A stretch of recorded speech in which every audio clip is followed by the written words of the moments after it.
बिस्मिल्लाहिर्रहमानिर्रहीम। अस्सलाम वालेकुम। आप देख रहे हैं प्रोग्राम न्यूज़ कॉर्नर और मैं हूं आपकी मेज़बान अरूबा जावेद। जैसे कि साल 2024 के बजट में बहुत ज़्यादा टैक्सेस आयद कर दिए गए हैं, जिससे तकरीबन हर बिज़नेस का तबका जो है बहुत ज़्यादा मुतासिर हुआ है। इसी हवाले से आज हम बात करेंगे। हमारे साथ मौजूद है हमारे मुअज़्ज़िज़ मेहमान मुसर्रत एजाज साहब, जो कि फेडरेशन ऑफ रियल्टर के जो है बानी और चेयरमैन हैं। उनसे आज हम गुफ्तगू करते हैं। अस्सलाम वालेकुम सर, कैसे हैं आप? अच्छा सर, जैसे कल ही प्राइम मिनिस्टर साहब ने एक बयान दिया है कि जो रियल एस्टेट पर अभी तो हमने बहुत कम टैक्स आयद किए हैं, अगले साल जो है हम इससे कई गुना ज़्यादा टैक्सेस आयद करेंगे, तो इस बारे में आपका क्या ख्याल है? बिस्मिल्लाहिर्रहमानिर्रहीम। अरूबा, ये एक बड़ा अजीब सिस्टम है। मुल्क के हुक्मरान कोई बात करने से पहले 10 दफ़ा सोचते हैं और 10 लोगों से मशवरा करते हैं। हमारे यहाँ मसला ये है कि हुक्मरान जब कैमरे के सामने आते हैं तो बग़ैर सोचे समझे बोलते हैं।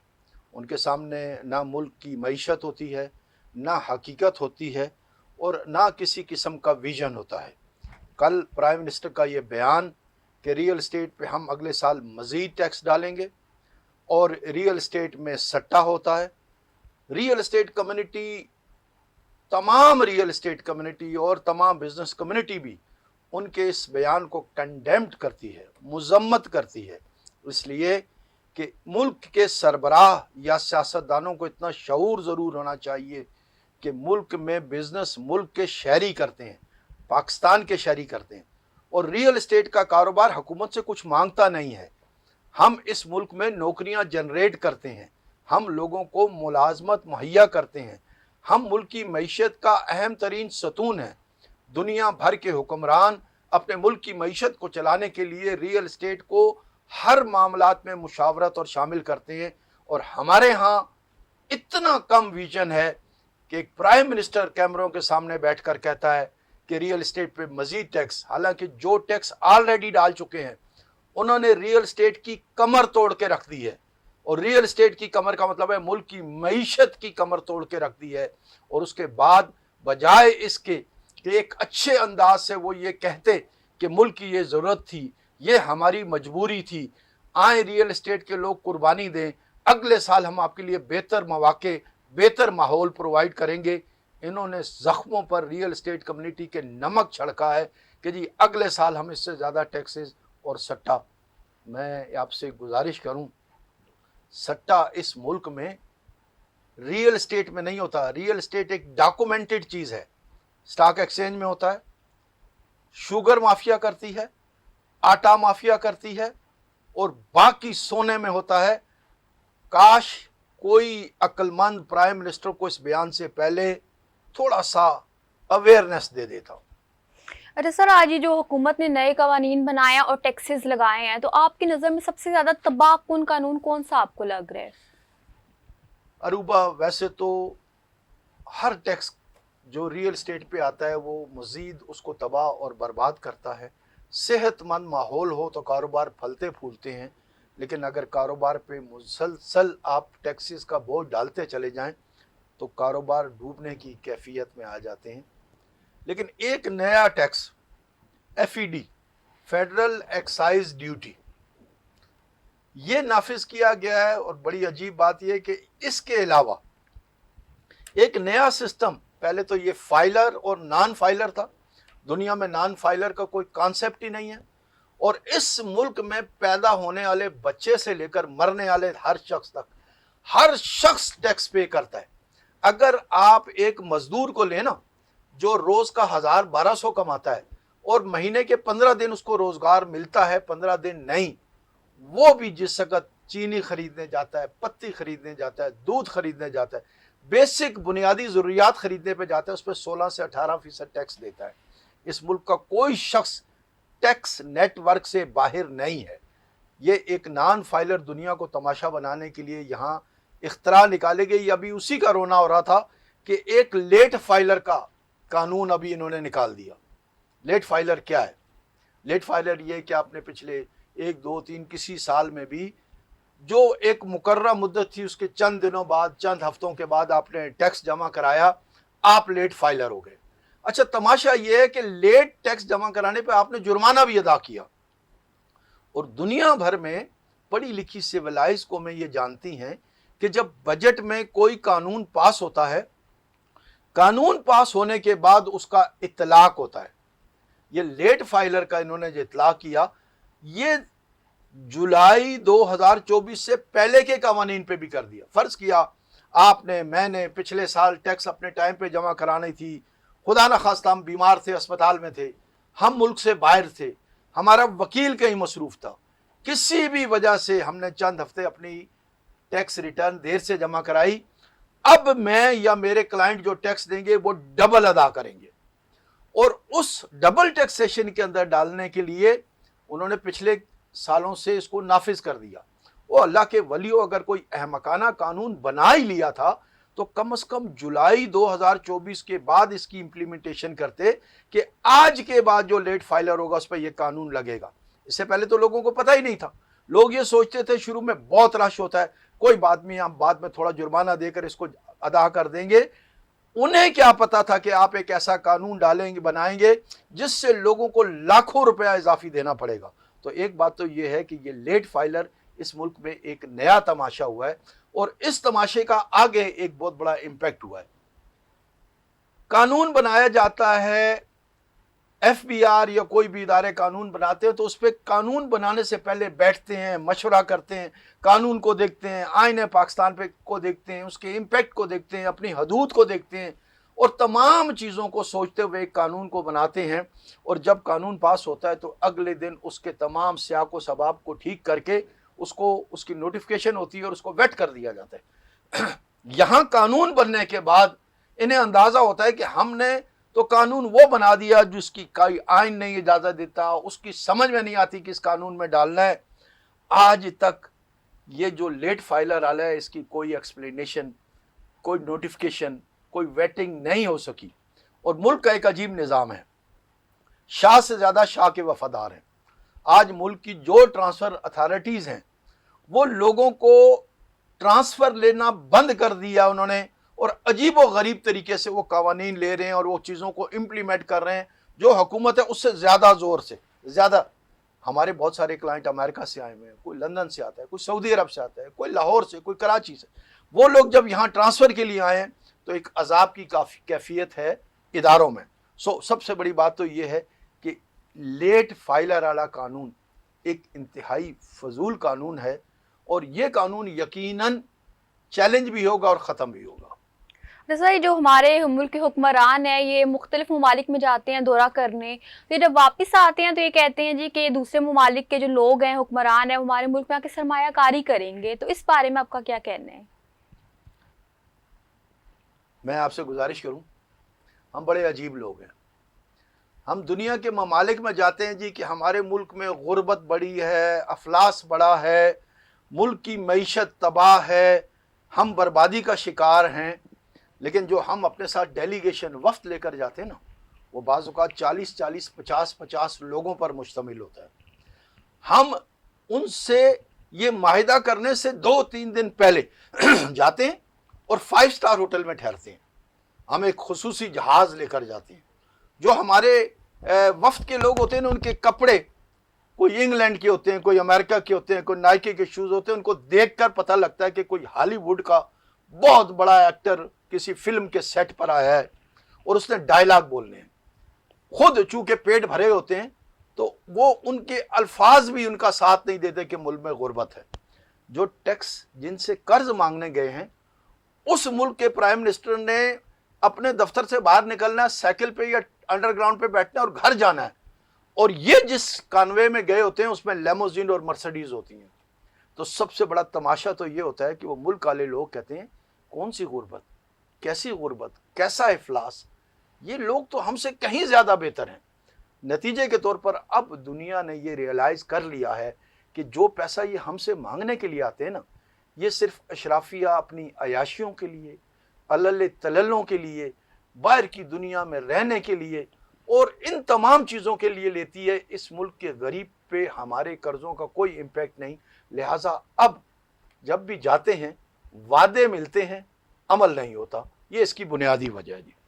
तो सर मुझे बताइएगा कि बहैसियत chairman federation of Pakistan realtor, आपको क्या लगता है कि हुकूमत को आप क्या तजवीज़ करेंगे कि जो जिससे ना रियल एस्टेट का कारोबार भी चले, रेवेन्यू भी जनरेट होता रहे और जो रियल एस्टेट एजेंट है ना उसकी भी हकीकी इज्जत जो है ना वो कायम रहे, बनी रहे?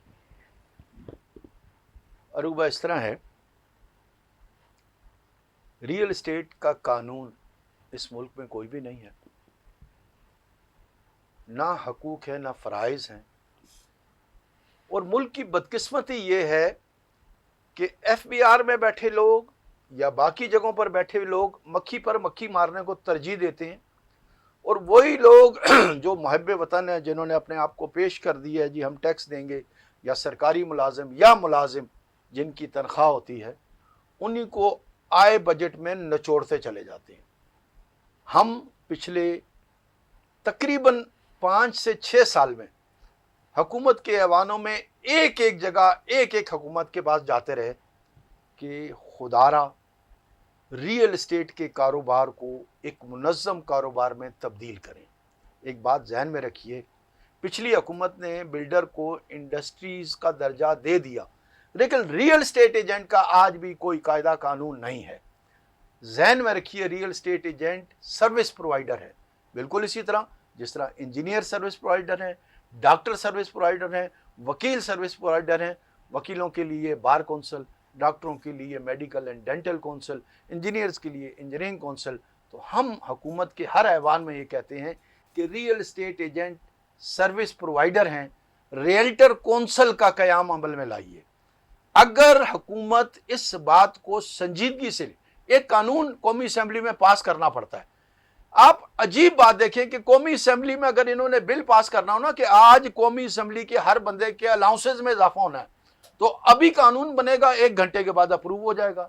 हम 6 साल से इनको कह रहे हैं रियल्टर कौंसल का आप क़याम अमल में लाएं। सबसे बड़ी बात यह होगी कि किसी तरीक़ेकार कायदा कानून के मुताबिक रियल एस्टेट एजेंट इस कारोबार में आएगा। ये रोते हैं लोग टैक्स नहीं अदा करते। रियल्टर कौंसल बनाते साथ ही 1 लाख रियल एस्टेट एजेंट 90 दिन के अंदर अंदर टैक्स नेट का हिस्सा बनेगा। रियल्टर कौंसल बनते साथ ही रियल एस्टेट एजेंट के कमीशन का 2% तहफ़्फ़ुज़ होगा, और जो किराएदारी का काम करते हैं उनके किराएदारी का तहफ़्फ़ुज़ होगा। रियल एस्टेट एजेंट के हकूक़ और फ़राइज़ वाज़ेह होंगे, और साथ साथ जो कोई फ्रॉड, धोखाबाजी ओवरसीज़ पाकिस्तानीज़ के साथ मुल्क के अंदर मुख्तलिफ जगहों पर, चूँकि कोई निज़ाम नहीं है, हर शख्स इस काम में आता है, फ्रॉड करता है, तो ये टोटल तमाम फ्रॉड और 2 नंबरी रियल एस्टेट से ख़त्म हो जाएगी। ज़रूरत सिर्फ इस बात की है, बैठे हमारे साथ, पूरा तरीक़ाकार हमारे पास है, उसको लें और कौमी असम्बली से एक बिल पास करें, रियल्टर कौंसल बनाएं। उसके बाद ये रोज़ का आपका रोना ख़त्म हो जाएगा कि जी टैक्स नहीं देते, कि जी लोगों के साथ फ्रॉड होता है, कि जी ये सट्टेबाजी होती है। ओ खुदा के बंदो, गर्दन पे पांव रखने से कोई चीज़ ठीक नहीं होती। महज़ब माशरों में कवानीन बनाए जाते हैं, वो कवानीन जो हर के लिए रिलीफ का सबब बने। तो हमारी बारहा हुकूमत से एक ही बात है, अगर इस मुल्क में आप रियल एस्टेट के तमाम बिजनेस को ठीक करना चाहते हैं तो रियल्टर कौंसल का क़याम अमल में लाएं। रज़ा, ये जब हमारे हुक्मरान हैं मुख्तलिफ ममालिक का दौरा करते हैं तो ये वापस आकर कहते हैं कि वो उस ममालिक के लोग जो है हमारे मुल्क में सरमायाकारी करेंगे, लेकिन वो फिर नहीं करते, तो फिर इसकी क्या वजह होती है? देखिए, मैं आपसे गुजारिश करूं, बिजनेसमैन बहुत दुनिया का एक बेहतरीन जहन रखने वाला और फैसला करने वाला शख्स होता है। ये दुनिया के ममालिक में जाते हैं और उनको सरमायाकारी की दावत देते हैं, आइए हमारे मुल्क में सरमायाकारी करें। लेकिन जब वो लोग हमारे मुल्क के हालात के बारे में जानते हैं तो उन्हें पता लगता है कि इस मुल्क की सूरत हाल ये है कि इस मुल्क में गैस नहीं है, इस मुल्क में बिजली नहीं है, इस मुल्क में पानी नहीं है, इस मुल्क में अमन व आमान नहीं है, इस मुल्क में स्किल्ड लेबर नहीं है, और इस मुल्क में किसी वक्त भी जिस बुरी तरीके से लोगों को क्रश किया जा रहा है, ये लोग उठ खड़े होंगे। इस सूरत हाल में, पहले तो इस सूरत हाल में कोई शख्स भी इस मुल्क में आकर सरमायाकारी करेगा। दुनिया के बाकी ममालिक के वो जिस मुल्क में रह रहे हैं, वहाँ बिजनेसमैन बंदे को जो इज्जत, जो सहूलत, जो तहफ़्फ़ुज़ दिया जाता है वो हम नहीं दे सकते। وہ کیوں وہ سب کو چھوڑ کر ایک ایسی بدامنی، ایک پریشان حال، ایک عذاب میں کھڑی ہوئی، یا یہ سمجھیں کہ آتش فشاں کے دھانے پہ بیٹھی ہوئی قوم کے پاس آ کر سرمایہ کاری کریں گے؟ پہلی بات تو یہ ہے کہ یہ پاسبل نہیں ہے کہ وہ لوگ آئیں، لہٰذا جاتے ہیں، انہیں تسلی دلاسا دے کے بھیج دیتے ہیں، یہاں آپ آ کر یہ اخباروں کی سرخیاں بنا دیتے ہیں۔ اور ایک دوسری میں آپ سے گزارش کروں، دنیا میں جو ملک آئی ایم ایف اور باقی دنیا سے قرض لے کر اپنی معیشت چلا رہے ہوتے ہیں، اور اس قرض کے بل بوتے پر وہ دن گزار رہے ہوتے ہیں، کیونکہ یہ دن گزارنا ہوتا ہے قرضوں پر ملکوں کی معیشتیں مستقبل نہیں بنتے، بلکہ قرضوں پر دہاڑی کے حساب سے، جس طرح دہاڑی دار مزدور ہوتا ہے نا جی، کما کے 1000 روپیہ لایا، اگلے دن کھایا پیا، شام کو 1 روپیہ نہیں، بالکل قرضوں پہ چلنے والے ملک ایسے ہوتے ہیں، دہاڑی دار مزدور کی طرح پیسہ لے کے لگاتے ہیں۔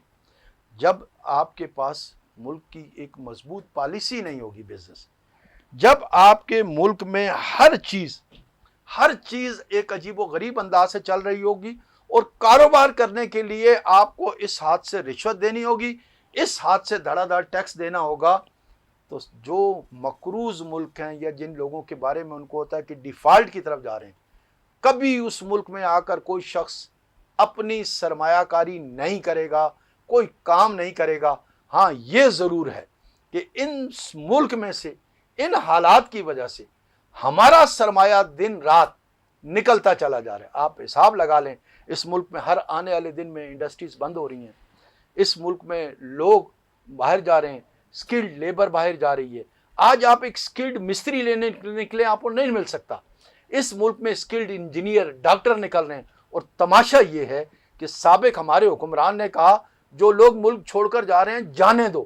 خدا آپ کو عقل عطا فرمائے، ملک لوگوں سے چلتے ہیں، ملک سکلڈ لوگوں سے چلتے ہیں، ملک ان لوگوں سے، اور یہ جتنے لوگ آپ ڈاکٹر، انجینئر، ان تمام لوگوں کو بھیج رہے ہیں، ملک کا اربوں روپے ان پہ انویسٹ ہوا ہے، اس لیے کہ یہ ملک کے معاملات کو لے کے چلیں گے۔ آپ کہتے ہیں ملک چھوڑ کے جا رہے ہیں نوجوان، جانے دو۔ تو اس وقت آپ دیکھیں گی ریئل اسٹیٹ کے شعبے سے، انڈسٹری سے، یہ تمام چیزیں بند ہونے کی طرف جا رہی ہیں، اور یہ سوچ رہے ہیں کہ جی باہر سے لوگ آ کر چلائیں گے۔ اور سب سے بڑی بات، اس ملک کے حکمران خود اپنا سرمایہ ملک سے باہر انویسٹ کرتے ہیں۔ جب ملک چلانے والے اپنا سرمایہ ملک میں نہیں رکھیں گے، وہ کون پاگل ہوگا جو باہر سے سرمایہ لگا کر لے کر اس ملک میں آئے گا؟ جب تک محب وطن ہو کر نہیں سوچیں گے، ایک بہترین معاشی نظام نہیں دیں گے، اور کاروباری کمیونٹی کو ایک صحت مند ماحول نہیں دیں گے، باہر سے تو چھوڑیں، ملک میں والے لوگ بھی انویسٹمنٹ کرنا بند کر رہے ہیں۔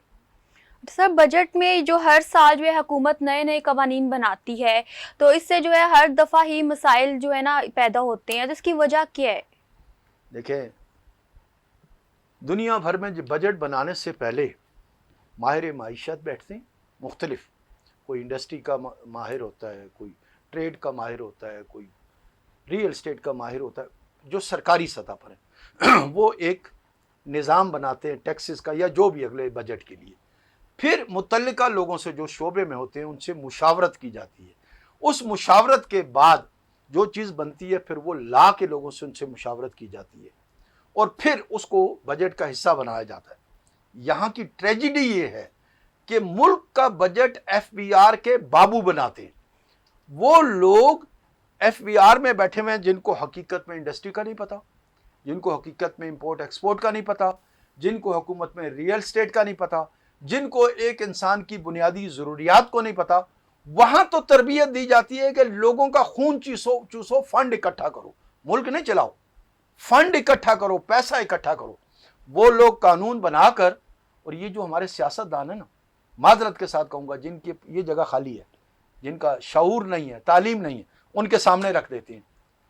وہ اتنا لمبا چوڑا انگلش میں لکھا ہوتا ہے کہ 90% ہمارے جو لوگ ہوتے ہیں پڑھتے ہی نہیں ہیں، سیاست دان جو منسٹر ہوتے ہیں وہ نیچے سائن کر دیتے ہیں، اندھا دھند سائن کرنے کے بعد اس کو کہتے ہیں جی اس کو ٹیکسز میں ڈال دو، قانون کا حصہ بنا دو۔